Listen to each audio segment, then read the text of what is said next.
Oh, vem, ó água viva. Quando eu vinha meditando sobre esse texto, sobre essa palavra, o Senhor colocou no meu coração uma palavra, e essa palavra é dínamo. O Espírito Santo precisa ser na nossa vida um dínamo. Falei, um dínamo, Senhor? Fiquei pensando, né? Não lembrava direito o que era o dínamo. Eu cheguei em casa, fui lá no dicionário, fui procurar a palavra dínamo. Vocês sabem o que é um dínamo? O dínamo transforma energia mecânica em energia elétrica. É isso que o dínamo faz. O dínamo transforma energia mecânica em energia elétrica. Quando nós olhamos uma usina e vemos aquela turbina daquele tamanho, a função daquela turbina é pegar a energia mecânica da água que cai sobre ela e produzir energia elétrica. Aí eu fiquei me perguntando, mas Senhor, o que isso significa? O que isso tem a ver com Paulo, com o batismo no Espírito Santo, com a efusão do Espírito? E o Senhor suscitava no meu coração assim, que o Espírito Santo precisa pegar e transformar as nossas ações. Ou seja, o que o Espírito Santo fez com Paulo? Paulo era um homem judeu, formado, um homem conhecedor ao extremo da lei, cumpridor rigoroso da lei. Pegou todo aquele conhecimento que o Paulo tinha e transformou a vida dele em ação. Então o Espírito Santo precisa fazer com que as nossas ações sejam modificadas, transformadas, renovadas, restauradas pela sua graça. Pelas nossas forças, pelas nossas capacidades, nós não conseguimos fazer nada. Nós seremos um Paulo, um Saulo a vida inteira. Se aquela água que cai nas grandes usinas, as grandes quedas d'água, se não tiver um dínamo que transforma aquela força em algo diferente, aquilo não vai ser nada, vai ser simplesmente uma água que cai. E às vezes nós somos essa água que cai, que não tem essa força, não tem essa ação, porque nós não nos deixamos transformar pela ação do Espírito Santo.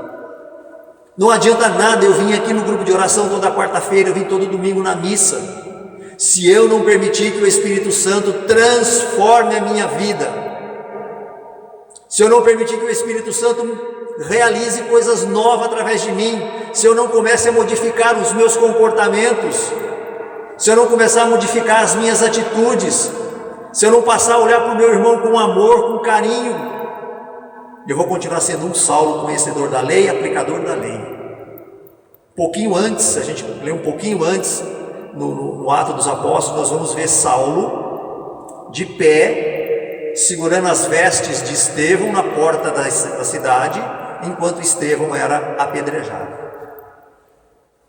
porque era um cumpridor da lei. E quando ele cai do cavalo, ele está indo a Damasco cumprir uma lei, dizimar aquela pequena comunidade de pessoas que estavam falando de um tal de Jesus Cristo que ressuscitou. Era essa a missão dele. E ele tem um encontro com Deus. Eu tenho certeza que você teve um encontro com Deus na sua história de vida até hoje, senão você não estaria aqui. Mas não basta ter um encontro com Deus, como não bastava para Saulo ter somente aquele encontro com Jesus Cristo. Não basta eu conhecer Jesus Cristo, apenas conhecer Jesus Cristo, senão eu vou continuar sendo a mesma pessoa. Eu conheço Jesus Cristo, ponto final.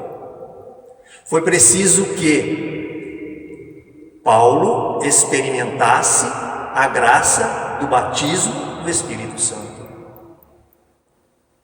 para que os seus olhos se abrissem e que essa graça do batismo do Espírito Santo transformasse as ações e as atitudes daquele homem, fizesse dele um novo homem, uma nova criatura, alguém disposto a morrer por Jesus Cristo, alguém que não teve barreiras na sua história de vida para levar a palavra de Deus.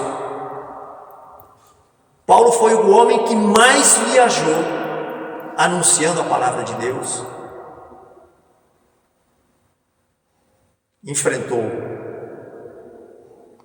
prisão, foi preso quantas vezes, discutiu com doutores, com mestres, foi apedrejado, mas não morreu, voltou para dentro da igreja, continuou pregando.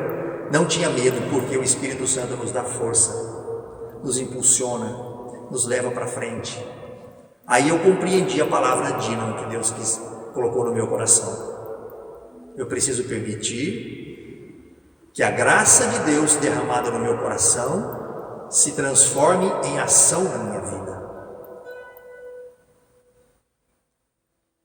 O dínamo gera energia, a energia produz luz. A ação do Espírito Santo na nossa vida tem que produzir luz. Não luz para eu me refletir, mas luz para refletir a presença de Deus, a presença do Cristo através de mim, pelas minhas atitudes e pelas minhas ações. Por isso eu desafiei você nessa noite a experimentar a graça do Espírito Santo na tua vida, a tomar posse dessa graça que Deus nos concede. E é de graça, gente. Nós não precisamos ser especiais, nós não precisamos ser melhor do que ninguém, nós não precisamos ter nada de extraordinário na nossa vida para experimentarmos a graça de Deus. Porque Saulo não tinha nada de extraordinário, pelo contrário, ele era um perseguidor. Seria mais fácil da gente compreender se ele fosse, entre aspas, castigado por Jesus, porque ele é um perseguidor. Talvez a gente compreendesse um pouquinho mais, mas Deus faz o contrário. Alguém que não é merecedor, alguém que é talvez o pior daqueles que foram escolhidos para estar ao lado de Jesus, para serem os seus apóstolos, os seus anunciadores, os primeiros anunciadores da Boa Nova, foram os piores que ele escolheu. Então, se você se acha o pior hoje, talvez você seja aquele que Jesus quer para levar a palavra de Deus, para anunciar o reino de Deus. Não subestime a graça de Deus na sua vida.